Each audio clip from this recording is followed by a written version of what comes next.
Hello, everyone. Jason Hagholm here. And, we may be a couple days late, but we're not a couple days short, as it's another edition of Jason and the Gentleman. And joining me, as always, is the gentleman of mixed martial arts, the gentleman, Josh Hill. Josh, how are you doing? I'm all right, man. Hanging in there. How are you? I'm doing quite well. Trying to make the most out of these odd times, and especially on a chilly night out here in Kitchener, Ontario. But Yeah. as the saying goes, you gotta keep on trucking on, especially as we have another couple more months of this thing called winter. Yeah. I know. I hate it, man. I hate winter. I love it at Christmas time, and then after that, I'm done with it. It is kind of nice when it's snowing outside, but some people have left their Christmas lights on. I guess some politicians have said keep the Christmas lights on because it helps people with mental health and stuff Yeah. like this in these times. And I'm for it. I mean, if I have to see the Christmas decorations for a couple more months, whatever. But it does put me in the Christmas spirit, even though it's January 20 something right now. Yeah. I would do it all year. I don't care. I like it, man. I think it looks cool. I like the feeling of it. I guess if you did it all year, it wouldn't feel special anymore. But yeah, I do like it for all winter. It'd be great. It's like we'd be in Whoville. Yeah. Yeah. They're all Well, happy John, there, right? So there you go. they were, yeah, except the guy on the mountain. He was just a dick. Well, they treated him like shit, and then finally, it came around, and Yeah, well, he eventually got the spirit of it, but I mean, that's last season. As we move on to what was, one of the more successful UFC pay-per-views of all time, and what a great event really for what the UFC promoted. They promoted those two lightweight matchups, the co-main event and the main event, and overall, Josh, before we get into breaking them down, what do you think of the show? I mean, UFC tried to add some special effects with these drones. I don't know if it added anything to it, but what do you think of the show overall?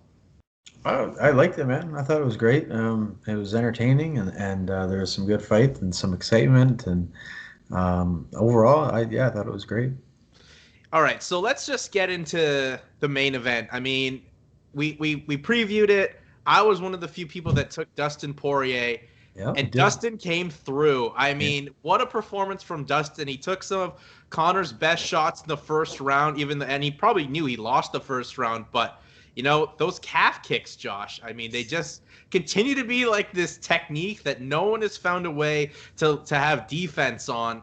And he, chopped away at the leg of Conor McGregor, and the legs fell, and then eventually Conor's body fell with a great shot from Poirier to get the second round TKO victory. I mean, what'd you think of Dustin's performance and these calf kicks? Why has no one been able to figure out how to stop these calf kicks yet? well, the calf kicks, it's actually very easy to stop. To be honest, it's very, very easy. All you're doing is sitting there when you see it coming. All you're doing is literally just pivoting your leg, turning your shin outwards, and you're gonna check the kick, and it's gonna still gonna hurt, but it's also gonna hurt them because you're on bone on bone. Now, the hardest thing that is getting the timing of it. A lot of times, also two guys will start kicking high in the leg, and then when they start going to check there, then they'll go low on the calf. Or when they're coming in to throw a punch, they'll throw the calf kick. So it all is about timing as well. So it's easier to time to get those calf kicks. But yeah, when you don't check them, they're devastating, man. They add up, and literally a couple will shut you down. And your legs are not really conditioned for that. Your upper thighs usually in sparring and whatnot, your legs, you get kind of conditioned to it, but never your calves. So, but yeah, Dustin's performance, man, that was awesome. I picked Conor. I thought Conor would land a big left hand and kind of get his timing down. But I think that first round really gave Poirier the confidence because he took some of Conor's best shots, and he even like hit him back and started taunting him and kind of bullied the bully, to be honest. And I think that's what got him the win. Conor is that presence in the octagon, and he uses that. And he does it so well. He just that overwhelming, pressure and his timing and his striking so good. But Poirier just kind of put it on him, and those calf kicks added up. They really fucked up his stance and his ability to throw power. And man, he looked really good. And to finish him like that, that was incredible. Well, we said last week that like this had to be a fight for Poirier to win, right? Because if he didn't win this fight, he'd be in that situation where always a bridesmaid, never a bride. But right now, he's on the verge of walking down the aisle to become, a UFC lightweight champion, and He went out there, put on one of the best performances, and you just touched on it that he bullied the bully. And I think in the first fight, he kind of just got himself so amped Yeah. up. Sure, that was at featherweight, but he got himself so amped up and just bought into the aura and like, I gotta beat this guy, and I forgot about his game plan. And Yeah. this time, he just went out there and fought the game plan and kind of really. The aura of Conor wasn't there, is what he said, and I think that's an important factor. But what if you're Conor McGregor? Like, he says he wants to stick around. He needs to stick around, right? Like, he can't be chasing these big money fights, and whether it's MMA or boxing. Like, the only way you're going to get better is staying active and stuff. Like, he's only fought 40 seconds, and 40 seconds against maybe a past his prime Cowboy Cerrone's nowhere near what you're going to face when you're facing a Dustin Poirier, who's at the peak of his career right now. And hopefully Conor does stick to his words and stays in, because the sport and combat sports as a whole are better when he's involved. Yeah. It just they got to kind of play matchmaker and see who they want to line him up with next, because he's your biggest star of your company by far. There's nobody really bigger than him right now. So you have to be careful, because it's great when he's the big mouth and he's talking and he does all this and he brings an audience. But if you continue to lose, you're gonna lose that that following as much. I know it sucks but a lot of people are just fair weather fans. If you start losing, they peace out on you. You know what I mean? So it'll be interesting to see who they match him up with next. But yeah, I think you're right. I think he does need to be a little more active, because those times off, he just it sucks to be off so long. You like to keep that momentum going, and also I mean, I'm sure he trained hard for this and he trained properly, but his lifestyle too. It's like when you make millions and millions and millions of dollars now, it's like hard to get that, that fire in you to really go out there and go for the kill against this guy. You know what I mean? It's not like your kid's, food is depending on this. You know what I mean? So it's tough in that sense as well too. But yeah, it would be interesting to see who they give him next. It'll be a tough name, but I think a person that is very stylistically matched well for him. Well, before the Christmas break, we talked about Rafael Dos Anjos. He said he wanted that fight because he had it taken away from him with his broken foot. I think if you made that fight now, it'd be the right time. Like, I think Dos Anjos is the perfect opponent for him, for Conor McGregor. I don't know if the UFC will do it, considering Conor's management said they want the trilogy fight with Dustin Poirier for the title, where I don't know how you can go out there after getting finished in the second round. But as you said before, like, Conor's the biggest name in not just MMA, but arguably combat sports, where I could see them doing it. But I feel like the thing that makes the most sense for Conor McGregor is the trilogy with Nate Diaz. Yeah, I was just about to say that. Yeah, I think forget the big fight with Poirier. I think the Nate Diaz fight is in a sense even bigger, to be honest, because there was so much in those two fights. And it's a fight, I think, that, again, stylistically, I think it'd be better for Conor against a Poirier that was out of firing all cylinders right now. So I think that would be the proper route for Conor. It'll bring a lot of eyes on it. It's a big, huge fight. It's a trilogy. Everybody loves the Diaz brothers too. And then I think you got Poirier and Oliveira. I think that would be, probably for the title. I would imagine if Khabib's not coming back, that would be my pick, and I would put Chandler, Gaethje as a number one contender. Yeah, I'm totally with you, because like when they signed Chandler, I thought that's the guy he has to fight. He has to fight Justin Gaethje just for how crazy that fight can be, because they both have really good striking and their wrestling kind of cancels each other out. So you figure that they're just going to bang on the feet for most of the fight. But, Dustin gets this win. He says he's the uncrowned champion right now. And as we said, we look at his record, like, he's now 6-1 in his last 7. His only losses to Khabib, and like 4 or 5 of those wins are against former or future UFC lightweight champions. So I mean, he's been through the road, but I would still like to see him actually now fight for the title against an Oliveira who he's earned it just as much as Dustin. I mean, it may not be that sexy fight that sells on pay-per-view, but I think that win here for Dustin definitely brings his name value up a little bit more. Oh yeah, for sure. And Oliveira is a guy that's just been there, done that, and he's a guy that's beat a lot of good guys and had some shitty fights and lost, and beat a bunch of good guys, had fights and lost. So he's been down. He's built himself back up. I think he's won like 6 or 7 in a row now, I believe. I'm not sure, but he's on a roll. And his last one was against Tony Ferguson, man, who was arguably one of those top three guys. So that I think for sure, I mean, that would be my pick to see if Khabib isn't coming back, then get those two to fight for the title. Well, the one thing I just want to ask you about is like it's kind of interesting because the way they build these cards up, right, is like if there's two headline fights that are in the same division, it's usually the winner is going to fight the guy that won in the main event or co-main, vice versa. So Michael Chandler obviously had a fantastic performance, and we'll get to that in a sec. But Dustin Poirier was asked, "Would you like to fight Michael Chandler for the lightweight title?" And he said, "No, he hasn't earned it in the UFC." And I get that, but if it's the fight that would maybe make you the most money or create a lot more buzz, wouldn't you take that fight regardless of how you feel Chandler has earned his way? Like, Chandler's still a respectable guy. He just hasn't done it in the UFC, and obviously proved with his performance he can do that in the UFC. I just feel like this mentality of you have to earn it in our promotion is kind of just crazy. Yeah, I mean, like, come on, you never know who Michael Chandler is. He's arguably one of the best lightweights in the world for the last whatever 5-10 years, and yeah, he's proven himself time and time again in Bellator, and then coming out here and actually, like, I was hoping for Chandler, I really was, but I was worried about that fight because I thought Dan Hooker might be stylistically, a tough match for him because he's long, he uses his range, he throws uppercuts and knees up the middle against guys that like to shoot.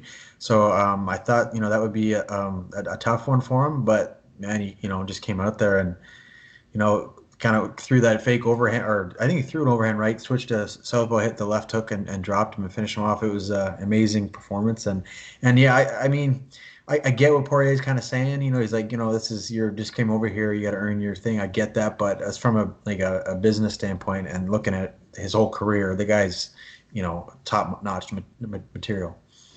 Yeah, I just don't understand. It's like, finally Dustin's made it to being like that guy, and he was kind of treated how he's treating Poirier, right? Like, I don't really want to fight you, you haven't earned it yet, whatnot, what have you. But I just think it's silly. Like, there's kind of now interest in Michael Chandler fighting for the title. He had the red carpet rolled out for him, as we've talked about. He goes out there and demolishes Dan Hooker, who Dustin had to go in a 5-round war, and Chandler gets him out there in 1 round. Like, I understand where Dustin's coming from, but Dustin's also not in control of what can help, what fights he makes. He's not the booker or anything like that. If it's Chandler, I mean, I think that's maybe the more sexy fight than, no offense to Oliveira, but I think they're going to maybe go Oliveira because both guys feel like they both earned it. And we still don't know what's going to happen with Khabib. I do think he's going to relinquish the title. But I think that's the fight they're going to make, Oliveira and Poirier. But I just hate that stuff, especially with like how hot Chandler's riding this momentum and living up to the hype that the UFC brought him in for. I was actually really surprised with his Bruce Buffer actually announced him as the Bellator champion. Like, because in the commentary they always say he's a champion in another promotion or outside the UFC, blah blah blah. They never say Bellator, they never say ONE, they never say PFL. And then when he announced it, I was like, did he just say that? Holy shit!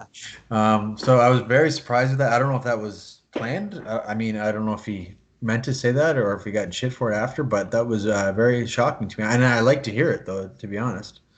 Well, I think it's good that the UFC, they're only promoting like the brand he fought for. There's no logos or anything like that. And if you're a hardcore fan, you already knew this anyway. But I mean, you're also bringing in a guy that's a world champion outside. And if you're just saying, oh, this is some bum that we're bringing it off the street and we're putting at this level, well, what does it say the rest about your division? And if, Chandler obviously comes out and get the win, like, that shows great things for other guys coming in. And then if he loses as well, then they could maybe spin it to, oh, he's just outside. But you want to hype up your free agents, right? Yeah, exactly. I think that's the right mentality. A lot of times the UFC just want to bury anybody that comes from another organization, like with Ben Askren and things like that. But I think that you're right. I think they should, say this guy is a former champion in another major organization. They said Bellator, so he's obviously very, very good. He's coming here, and he's either he's going to be a big deal here, or we'll see if the UFC guys beat him out, right? So I think it's a win-win if you build him up, because then it will show the UFC is top notch, or this guy is super top notch. He just finally now he's here. Yeah, I mean, as a Bellator fighter right now, right, you've got to like that, knowing that if there were Yeah. ever a chance for anyone like myself or anyone, that we're not going to be treated as second-class citizens. Exactly. Yeah, I agree with that. I mean, the UFC, yes, they have the deepest roster and probably overall the best guys, but there's still, man, like Bellator has so many good guys in that. Like, I look at my weight class at Bellator, bantamweight, like the top 10 could easily be the top 10, top 20 in the UFC, and some other weight classes as well. So, and the same thing goes with one, same thing with PFL. There's so many good guys all over the world fighting in these promotions, but I mean, people in North America here usually they focus on UFC only, right? So that's just how it goes. Yeah, I mean, I was happy to hear that, and it's like in boxing too, right? Like if Yeah, you're another, promotion or WBA, WBO, they're not like, oh, other belt champion, right? yeah. So they name dropped that, which I was happy with. But we've talked about the performance, but what'd you think of Michael Chandler's post-fight promo? Because you want to talk about like the icing on the cake of your debut in the UFC. Like that was one of the best promos. He made the most use out of his time calling out Conor, Khabib, Poirier. Like that's how you capitalize on your screen time in your UFC debut. Yeah, Well man. done, Michael Chandler. I loved it. I loved it. I had that, that old Ric Flair kind of vibe, right? And yeah, I think it was great. It was direct. It was like aggressive. It wasn't too hokey. You know what I mean? And it was like very confident. And I think he was perfect, to be honest.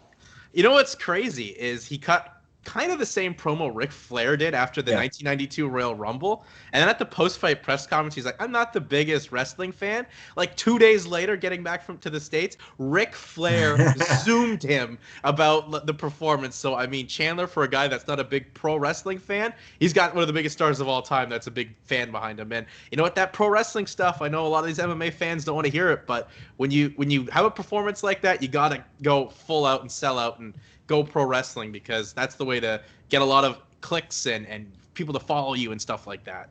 Yeah, yeah. I mean, yeah, it's good and bad. I do enjoy it, like when it's like kind of like that. Like I don't like shit talking all the time. I don't, unless it's actually real. You know what I mean? But somebody that I love, Chael Sonnen, man. When he does that shit, like he was my favorite to ever to do any of the promos and shit like that. But so I do like it. But yeah, I think he did a great job, and he brought those eyes and kind of made it funny yet serious yet direct, and kind of came in, tore shit up and then just said peace out. Yeah, I loved it. I think Chandler's capitalized on everything the UFC's given him. And I think it shows, like, the maturity in him. Like, maybe 5 years ago, if he was a free agent and he took this opportunity, things wouldn't have worked out this way. He took a couple more years in Bellator, cemented his legacy there, and is now Mhm. obviously on the verge of a potential title shot. But we still don't know what's going to happen with that, because the current champion is well, we still don't know if he's going to relinquish it. And it seems like at the post-fight press conference, Dana, it finally hit him that Khabib's not coming back. Khabib's exact word was, Dana, don't kid yourself. I'm so much better than all these guys, which, I mean, he is. Like, everyone in the running there that was on this card, like, Khabib's either beaten, fought and beat, or would just demolish. Yeah, I mean, I guess the only one you could say that we like to see is Chandler, right? Because he hasn't Yeah. fought him yet. So Poirier lost to him, Gaethje lost to him. But yeah, that would be the one guy, I guess, that would be the question mark to see if he actually could do it. Yeah, for sure. I would love to see. I just don't see Khabib coming back.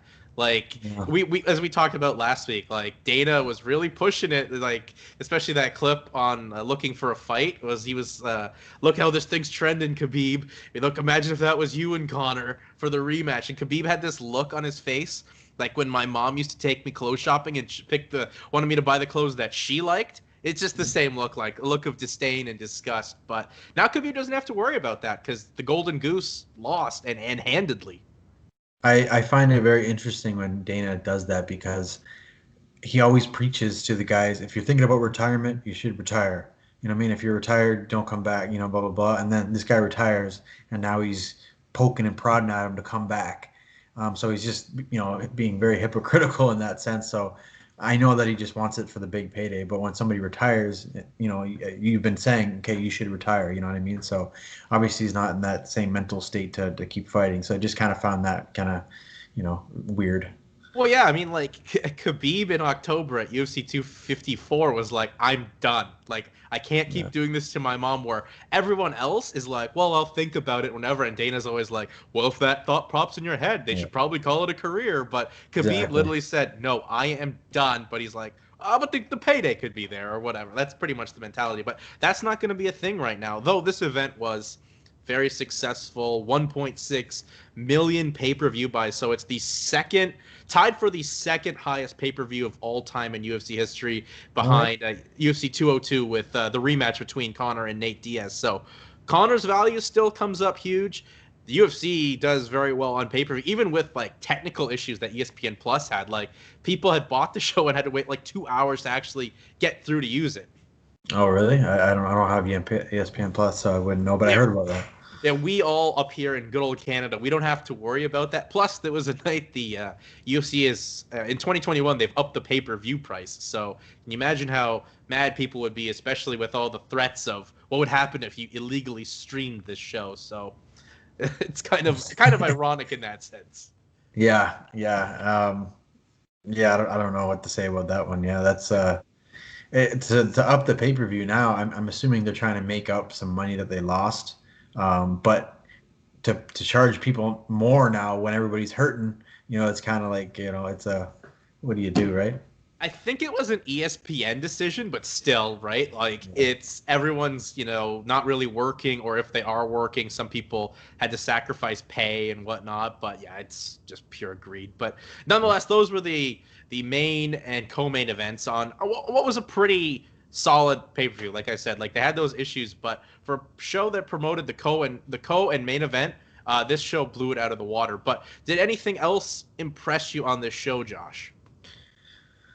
I'm trying to think back now of what fights that were on. What else was on there that name 'em off for me? Joanne Calderwood beat Oh Jessica yeah, Eye and yeah, by decision. yeah. She looked good. She that was a big win for her because what happened. She had the title shot. She took a fight in between, lost. So that's a big win for her to get back to title contention for sure. Yeah, I mean, I guess the other thing, I mean, Marina Rodriguez beat Amanda Hebos, stopping her hype Right. train a little bit, and that was kind of weird, where Hebos looked out, and then they let the fight continue, and then was Yeah. stopped like moments later. Like, what'd you think of Herb Dean in that stoppage? Yeah, that was like. I mean, I like Herb. I think he's one of the best. But it was like he kind of about to go in, and he like made the motion of look like he was gonna like pull her off, and I think she's seen that and kind of stopped. But he actually didn't touch her. You know what I mean? So it was kind of like kind of a little bit of fuckery there. You know what I mean? Like, what do you do? I've had that happen before in a fight where I kind of like a ref like just touched me, and I just kind of looked up, and then he kind of backed away and said keep fighting. It's very weird. But and as a ref, like. I don't want to be a ref, man. 'Cause that's like the hardest job. Like like little split decisions like that, kind of can ruin a fight. So I ended up like she won, and it ended up how it should have happened. But probably a little bit more damage than needed if he had stopped it then, right? Yeah, I thought it was a weird one because like Hebus, how she went down, it looked bad, but she popped right back up afterwards, and Yeah. then she was out on her feet, and that's when I was happy to see the stoppage from her, because if you're punch drunk, right, like I don't want to see anything bad happen to you, but as you said, it's always tough for these officials, especially if you pop up right when you look like you're out, but you Yeah. just wake up instantly afterwards, like you could still be in the fight, who knows? It's hard, yeah. I mean, one that comes to mind right away is my buddy Antonio Carvalho when he fought Elkins, well, way back, and Elkins hit him with a punch and dropped him, and Tony went right down, but the ref jumped in, but he popped right back up, like ready to fight. It was one of those like quick kind of flash little knockouts where it puts you out for like a second, not even, and then you come right back to it. So, and he could have kept fighting. He was all there. You could see he was talking. So, but it's like those split decisions. It's very hard, and as a ref, I understand it's a tough job. Well, I mean, it could have gone worse for her, right? If he lets Yeah. that continue and Hebus takes like 10 to 15 more unnecessary shots, like in your fight with Jesse Arnett, where you were Yeah. literally looking at the ref like, dude, he's out. Like, can you please Yeah. stop letting me hit this guy? Yeah, I mean, my corner got kicked out for trying to stop the fight because you know what I mean. But yeah, that was one too where like I felt him go unconscious a couple times, and I was like looking for the ref to, but I guess just because of the weird angle he was on, You know, it ended up, having. I mean, I won the fight eventually, and got the stoppage, but it probably could have been done earlier. But I mean, Jesse's tough and he'll just keep fighting. But it's the ref's jobs to protect us from ourselves sometimes, right? I think when I interviewed him, he told me, I think the last shot you threw, it actually woke him back up. Like he was totally out. Like he didn't remember anything up until that. But I told him, I was like, yeah, like Josh's corner got thrown out because they were mad at how bad the stoppage was. Yeah, Lyndon was freaking out. Was it like stop the fight, stop the fight? Even like Robin Black was too on the mic. I could hear him. Same thing. And I mean, it's just like I said. Some of those I would hate to be a ref, dude. It's a tough job, and you don't get any like praise, and you just get the shit end. If you do something bad. Yeah, for sure. I guess the other story coming out of this UFC 257 show was what happened at the weigh-ins, where Ottman Aziatar was eventually cut from the UFC because he and his team had cut their wristbands off inside the bubble and given them to other teammates, and someone had climbed 4 balconies to present him with a bag. We still don't know what was in this bag, but all of a sudden the UFC has a fighter and a team that think they're James Bond. This is the most bizarre, crazy story I've ever heard in my life. Yeah, I didn't. All I heard was a guy got cut for something. I didn't know about all the details though. So yeah, I don't. What were they? What were they giving him? We don't know. That's the thing. We don't know what was in the bag. I assume it was some weight cutting gear or something. Maybe supplements. I don't know. We don't know. They got thrown out right afterwards. But I know maybe some Mexican supplements. Something like that. Yeah. But the thing I find interesting is with the World Junior bubble in Edmonton. I know if you cut your wristband off, instantly kicked out. A security alarm went off on those things. You were thrown out of there. How are you able to cut your bracelets off, give them to someone outside the bubble, and then they can come in without anyone noticing until security footage? I don't know, man. I don't know how it is out there. I don't know what it's kind of like. I've done that in the club back in the day where you get your wristband and leave, go to the parking lot, give it to your buddy, walk in. But I would imagine there's a little bit more security when it comes to this. But I don't know. I don't know what they're doing, man.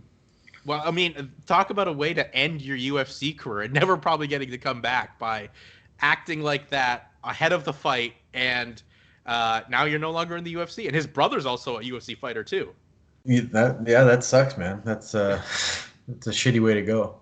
Yeah, I saw someone tweet, well, back to Brave for Ottman Aziatar. So I guess that's where he's going to have to be. But yeah, what a crazy story on it ended up working out, I guess, for his original opponent, Matt Favola, who ended up fighting Arman Sirokian on the main event of the prelims. So, I mean, Favola lost, but I thought he fought a tough fight. But a weird story, honestly. Yeah, that is super, super weird to happen just in Abu Dhabi. You know what I mean? Yeah, I know Dana was definitely not impressed with that situation, but that was UFC 257. I think this lightweight division is going to get that much more interesting as the months progress, especially where Gaethje's next fight is, if it is Chandler, if it isn't Chandler. As we've talked about before, there's now this pretty much lightweight tournament, and Poirier's if he's not in the finals, or he's probably in the final out of anyone, but he's waiting for his other finalists to meet him, right? Yeah, if I'm playing matchmaker, Shelby's role, I would do Oliveira, Poirier for the title, and I would do Chandler, Gaethje, number 1 contender fight. Probably have them on the same card if possible, and then Tony Ferguson versus Dos Anjos, okay, and Conor versus Nate. Yeah, I mean, Conor versus Nate's going to be its own event, right? It sells itself. They're both 1-1. They're both star power and whatnot. Though, I mean, if Poirier isn't to fight for the title, which I think is the least of any of these scenarios, he was supposed to fight Nate Diaz a long time ago, and Diaz then did what Diaz is doing. He kind of just walked away from the situation. Now would make the most sense if you ever were to make that fight and have Poirier cash in with 2 of his biggest paydays in back-to-back fights. Yeah, I think. I mean, he hasn't fought in a long time, right? Well, I don't even remember when he fought Masvidal. Was it the last one? Yeah, November 2019 at Madison Square Garden, UFC 244. You know, I think, and he lost that. I think he lost the fight before that too, didn't he not? I think was that the Conor? No, No. Nate beat Showtime Pettis. Oh, right, you're right. Yeah, he actually looked good there. Yeah, so I mean, um, it's a fight. He's been out for a long time. He's coming off a loss. I don't know if they'll do it. I think it would sell for sure because it's a Diaz and Poirier is so hot right now. It would be good, but I could just see them making the Conor Nate one now. I think that would be the ideal one, just because Conor's coming off the loss. Nate's been inactive for a long time, coming off a loss as well. And I think the trilogy like just will sell itself because of all the shit behind it.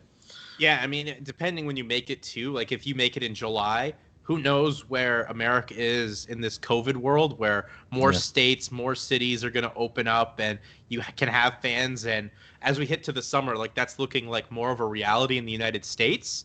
So I could see Yeah. them definitely doing that because I think these events in Abu Dhabi showed like we really missed fans. Yeah, yeah, it was nice to see cheering. It looked like it was probably half full, Yeah. but yeah, it was nice to see some cheering and some crowd interaction and whatnot, and just making it feel like real life again.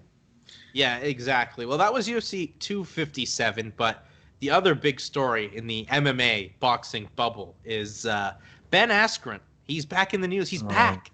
He's yeah. back, Josh. But he's going to step into the boxing ring to take on Jake Paul, who is coming off a sensational knockout over NBA slam dunk champion Nate Robinson. So I mean, like what a risk for Ben Askren, right? Like this is a guy that's been clowned for how he got knocked out by Jorge Masvidal. His striking isn't up to par, what have you. But if he gets the win and shuts up this hype train, like Ben Askren kind of revives his career in some way, even though he's retired and has had hip surgery. This is purely, I think, a Ben Askren money. He's just grabbing some money here, man. Like he's gonna get a payday here because he's fighting some YouTube superstar that's gonna bring a lot of viewers there. I don't. I mean, I like Ben Askren. I think he's hilarious, and he was a dominant wrestler for so long and won him so many fights. But to do a boxing match with a YouTube star, that actually looked not bad, to be honest. Like for someone that's not a real fighter, I guess you would say. His first. Oh, that is a second fight. Was that a second pro fight? I think this will Okay, be his third, I think, yes. third. Okay, so he's still relatively he's fresh, right? But and seeing Ben Askren striking, man, like it's bad. I give him props for how many fights he won with his level of striking. I know his wrestling is dominant and the grappling is dominant, but now to go into a sport that you can't use takedowns, you can't use submissions, you can't use your legs to kick or anything yet. So I think this Paul guy knocks him out. To be honest, That's the thing. The amount of once this got announced, I think it was on like Tuesday or Wednesday. The amount of people that came up to me that were like, "Is it wrong that I'm taking Jake Paul as the favorite in this fight?" yeah, And I had to tell them, "No, it's not, because Ben Askren used his striking to set up his takedowns. He yeah, can't do that here unless he goes rogue, which would kind of be amazing, right? Like ground and pound with boxing gloves on against this guy that everyone's wanting to have be beat up, but." it'd be I like mean, Rocky 3 when he fights Thunderlips, takes the gloves yeah, off and turns it red. exactly. Only, not as cool personalities, right? As Balboa and Thunderlips live in the flesh. But yeah, I just it's so interesting, but it's crazy. Like Jake Paul's doing the things. He's did an interview with Ariel Helwani saying like MMA is a art, or boxing is an art, and MMA is a brawl. Like doing everything to just goad the MMA fans to wanting to see him get beat up. Like Jake Paul is the like Roddy Piper of 1985 and Yeah, 2021. Like yeah. everything he says, you just want to see him. You want to pay money to watch him get beat up. And Askren could do it, but we know what his level of striking is. But he does have a couple months or so now to get just work on his striking. Yeah, I mean, Oh, I I agree with you. you know what I Like mean? It's like I hope the best for him. I really do. I hope he wins. But it couldn't have picked like an MMA fighter that has a big name with worse striking. You know what I mean? Like could have picked anybody else, and I would have been like, oh, he's gonna kill this guy. But Ben Askren, man, that's he's a dominant wrestler, but he is far from a good striker. But this Triller, like they're doing such a smart job too, and it's like there's clips now of Jake Paul training with Jorge Yeah, Masvidal seen that on how one. to strike. Like this is the biggest boxing fight ever promoted as a pro wrestling match, right? Like Yeah. they're using all those angles and whatnot. Like I don't know what George is really going to show you in terms of like technical boxing or anything like that, considering he's a street guy and his biggest win's coming from a flying knee, which you can't do in boxing. But the parallels and just all the stuff crossing over, like this, I think will do a tremendous pay-per-view whenever it takes place. I think so. Yeah, they'll definitely sell. I mean, because you got the YouTube star, right? And you're gonna have all those people. Like, I'm not a big YouTube. I don't know how many famous YouTubers, but I know a lot of the younger kids. I would say nowadays are all about that. You know, my 10 or 11-year-old stepson knows who the YouTubers are. So they'll get a big following from that, and then of course Ben and the MMA community will bring, and the wrestling community will bring a lot of eyes there. So I think it'll do well for sure. Yeah, I believe the date is April 17th, so the start of the second quarter of 2021. But Triller, they've done it again. I mean, and as well, like Jake's brother Logan's supposed to have this boxing match with Floyd Mayweather, and we've heard nothing about this. Like they announced it just before Christmas that if you bought the pay-per-view, you get a deal on it. But like, Yeah. this doesn't look like it's even happening. So I guess the Pauls are just trying to cash in on Jake right now. Yeah, I didn't even know he had a brother actually at the. But I mean, okay, are they both YouTubers? Yes, yes, yeah. they are. Okay. They are. But I mean, this is one of the things where you can bond with your stepson about like learning about. You can teach him the fighting aspects. He can Yeah. teach you about the YouTube celebrity, which is Yeah. still a thing I don't even understand. Yeah, everybody's a celebrity nowadays. I guess you know what I mean. You just gotta have followers and then a YouTube channel or Instagram page, whatever. It's just whatever. I mean, I get it. People are using it to make money, and good for them. I should be doing it more too, probably if I really cared about that much. But it's just it's something that I guess it's like the generation after me kind of really capitalized on. Yeah, I mean, what a story, what a fight though. That I am interested in to see what does happen because, as I said, like Ben had so much being clowned on, but took it well. I thought like Oh yeah, he does. he owned That's up why I to like it. him too. That's I mean, he doesn't give a shit. He'll make fun of himself. He'll and I mean, the guy had a great career. You know what I mean? Like his only losses were to Jorge and Maya. Maya, Right? Is yeah. that all he had? Was that only two losses? Right? Or do you have one more? I believe so off the top of my head without looking at But his record. yeah. Anyway, he was like a Bellator champ back in the day, way back in the day, and And a one champion. one champ. You know what I mean? And like I said, the level of striking he had to win all these fights, it's pretty impressive. His ground game, and his wrestling is top control and ground and pound were solid, and he used it, man. You know what he's gonna do every fight, but he did it so well, and he got wins. What I think is his strategy is like he knows he's not the better of the strikers, but Yeah.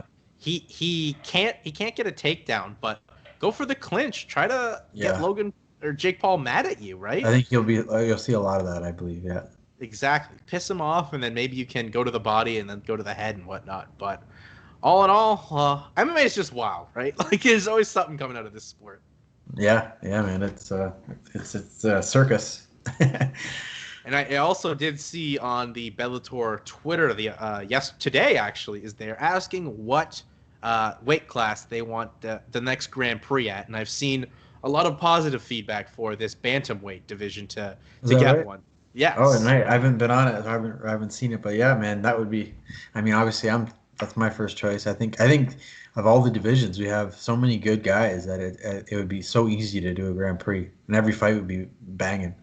Exactly, but we're still waiting. Like it's almost end of January. Where the heck are the first Bellator show of 2021? I mean, from what I've heard from the management, it's just they said they're doing, they're starting in February. They're not doing any shows, obviously, in January. And they're starting in February, and then they're banging them off, and they're still going to do, I think, 21 to 26 shows this year.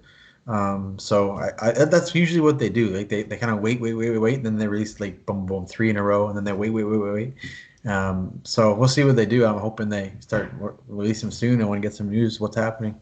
I think we all do. I think we all want to see, Bellator, which is arguably the number 2 MMA promotion. But actually, last thing before I let you go, Josh, it's like, so it's crazy that Ben Askren's going to box a YouTuber, but One Championship announced that Mighty Mouse Johnson is going to fight for their flyweight title live on TNT in the United States, so on premium cable. And I just thought, like, look at that trade between one and the UFC, and one totally won out on that deal, right? Like, DJ's lived up to the hype. He's fighting for a title. Askren goes like 1-2 in the UFC, fighting a YouTuber. And then the one was a very controversial win as well. Yeah. You know, Robbie was slammed him on his head, and then that kind of weird stoppage where he thought he was out. But yeah, I mean, they just didn't have the respect for DJ there, man. He was just so good, so technical everywhere. You know, they complained about it wasn't exciting enough, but like he finished a lot of fights still, and I found all the fights so exciting. I love watching him fight, but it was just that kind of style that they just, and I think his size too. If he was a middleweight or something, I don't think it wouldn't be an issue at all. But yeah, it was I think a great trade for one, because he's killing it out there and he's a big star. And I mean, one right now, they're trying to actually make the most out of this deal with TNT. They announced like not only that show, which is live, but there's all through April, we'll have 4 shows on Wednesday nights at 10 p.m. after AEW's wrestling. So they have a pro wrestling lead in to maybe catch some new fans. But I mean, this is what I've been waiting for one to do. Like, you've been with TNT forever. It's great that you are on at like 9 a.m. on their Bleacher Report streaming service, but that's not going to win you new fans. If you're trying to break through into the United States, this is what you need. Yeah, I think that, and I like how they're doing it right after the wrestling. I think that's a good idea. Like, just because wrestling fans are, there's a lot of just wrestling fans, but there's a lot of fight fans too there that watch it. So I think they could, kind of grab some of them. Yeah, I'm excited to see what happens. I mean, the April 7th show is live, though I know most one shows like that air on the app have been like are a week recorded and they're in the can. So what you see this Friday was from last Friday. So I know that'll be the rest of the stuff pretty much. But at least the first show is like DJ's fighting for a title. Eddie Alvarez returns. So there's some marketable names on there. If you're just a casual MMA fan that watches pro wrestling. Oh, I remember Mighty Mouse. I remember Eddie Alvarez. So I think they've hit the perfect strategy to start this TNT venture on Wednesday nights. Yeah, I look forward to that, man. Like I said, the more bigger promotions that are mainstream here, the better. Yeah, it'd be interesting. And I mean, obviously, COVID's still a thing and whatnot, but like UFC trying to open up, well, in some other states, one's just eyeing to run some shows in the United States, right? I look forward to that when that does happen, just because they've never done it before, right? It's all been over there, so to have their huge promotion come over here will be big. Yeah, I'm excited for. It'll be kind of like when Pride towards the end ran those couple shows in Vegas, which has one of the greatest fights ever on it with the Gomi Diaz fight. So hopefully one could ever get some of that luck to rub off on them. But yeah, so that's gonna do it for this week. I mean, a little bit later than in the week than we normally record, but Josh, we made it work. And once again, I'm just happy to see your face and talk some MMA. Yeah, man, for sure. It was. The more we do this, the better, and the more shows there are, the better, and we have more shit we can talk about. Yeah, well, as I said before, MMA, there's always something happening in this sport right now. So even with a week off of UFC, there are like 4 other shows. There's KSW's first show of 2021, Glory Kickboxing this weekend, XMMA, which used to be a French-Canadian promotion. Their whole show is live and free on their website, which is headlined by James Vick, and Chris Curtis is also on the show. Like, it's like for a regional show in Florida. This is a star-studded event. Yeah, that sounds. What was it, XMMA you said? Yeah, XMMA. They used to run a bunch. I think this is the same promotion that used to run a bunch of shows in Quebec, but their last event. Yeah, I think someone just bought the naming rights. Honestly. Okay, yeah, because I remember I never fought for them, but I remember XMA. They had a couple of shows and they're good. I think a lot of them were run by like the Hells Angels, I believe, but I don't know if it's the same people running this one. I don't know if they just bought the name. Maybe I don't know, but that's cool. I think it's the name for sure, but yeah, I remember. XMMA used to be on the Fight Network, and they had like Cajun Johnson versus Steve Claveau as a main event that I remember from like XMMA 4 or something like that. One of my first regional Canadian shows that I had ever seen. So a memorable thing. But I'm happy to see more regional promotions that are able to do shows right now. The better, right? Like we talked about how much you need those shows right now to be the lifeblood for the sport, and I'm excited for it. Plus, live and free, that can't beat that price. I like free, man. Anything free, I'll take it. All right. Well, Josh, it's a blast to talk to you again. Plug yourself out there where people can find you, and we'll do this again, same bat time, same bat channel next week. Cool. Yeah. At Gentleman J Hill on my Instagram and my Facebook. And yeah, I'll see you next week, my man. See you next week, Josh. Same bat time, same bat channel. Peace out, everyone.